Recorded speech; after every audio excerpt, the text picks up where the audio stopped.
পরিবেশে আজকে আমরা ময়দানে এসে হাজির হয়েছি।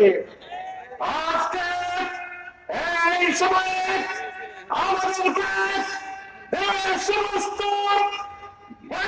বুকের তাকে রক্ত দিয়ে এই দেশকে স্বৈরাচারী হাসিনা মুক্ত করেছেন। তাদের রক্তের সাথে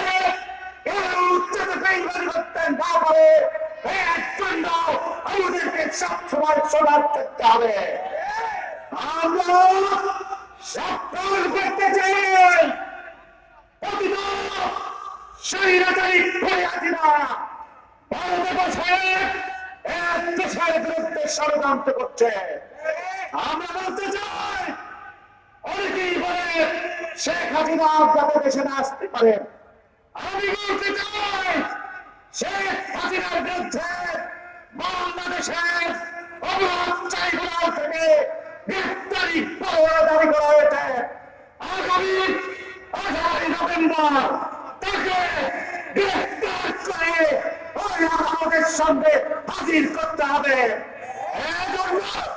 বাংলাদেশের এই সরকারকে যখন উত্তর দিতে হবে তেমনি ভাবে ওই ভারত সরকারকে আমরা দাবি জানাই অনতি বিলম্বে গ্রেফতার করে তাকে বিচারের মুখোমুখি করার জন্য বাংলাদেশে পাঠাতে হবে। সংগ্রামী ভাইরা, আমি একটি সাবধানবাদী উচ্চারণ করতে চাই। বাংলাদেশ সাম্প্রদায়িক সম্প্রীতি দেশ। মুসলমান, হিন্দু, বৌদ্ধ, খ্রিস্টান ঐতিহ্যগত ভাবে তারা সহমর্মিতার মধ্য দিয়ে দেশকে বাংলাদেশের স্থিরতা অবস্থান করছে। কিন্তু আমরা লক্ষ্য করছি ওই অহংকারী হিন্দুত্ববাদী সম্রাট যারা ইসকন তারা বাংলাদেশের সাম্প্রদায়িক সম্প্রীতিকে নষ্ট করার জন্য উস্কানি করছে। আমরা কয়েকদিন আগে দেখেছি তারা চট্টগ্রামের যে স্বাধীনতা স্তম্ভ, সেই স্বাধীনতা স্তম্ভের উপরে জাতীয় পতাকা, যে জাতীয় পতাকা আমাদের হৃদয়ের সাথে মিশে আছে, সেই জাতীয় পতাকার উপরে তারা ইসকনের কেরিয়া পতাকা উত্তোলন করে জাতীয় পতাকা অবমাননা করেছে। আমরা এই হিন্দুত্ববাদী সংগঠন ইসকনের এই অত্যত্বের অনতি বিলম্বে বিচারের দাবি জানাচ্ছি। সংগ্রামী ভাইরা আমার, আমরা দেখছি বাংলাদেশের বিরুদ্ধে নানা ধরনের প্রচার চালানো হচ্ছে। এমনকি ওই মার্কিন যুক্তরাষ্ট্রের পাগলা ট্রাম্প সেও বলতে যাচ্ছে যে বাংলাদেশে নাকি হিন্দু, বৌদ্ধ, খ্রিস্টানদের উপরে অত্যাচার করা হচ্ছে।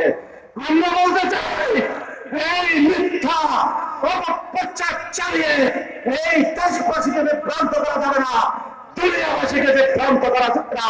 অতএব সাবধান করতে চাই 90 বছর বাদে এই দেশে কোন ষড়যন্ত্র আমরা সহ্য করবো না।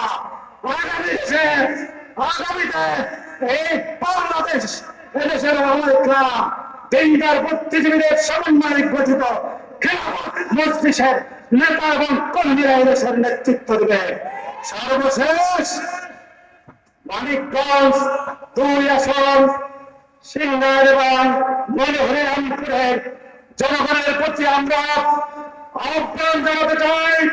আমরা আমাদের যোগ্য নেতা মৌলানা শেখ মোহাম্মদ সালাউদ্দিনকে আপনাদের কাছে রেখে যাচ্ছি। সে দেশের মাটি এবং মানুষের নেতা, অতএব তাকে সামনে রেখে আগামীতে এদেশের ইসলামপন্থীদের যে সংসদ গঠিত হবে, আমরা তার মতো শেখ সালাউদ্দিনের মতো যোগ্য নেতৃত্বকে বাংলাদেশের সংসদে দেখতে চাই। আপনারা সবাই রাজি আছেন তো?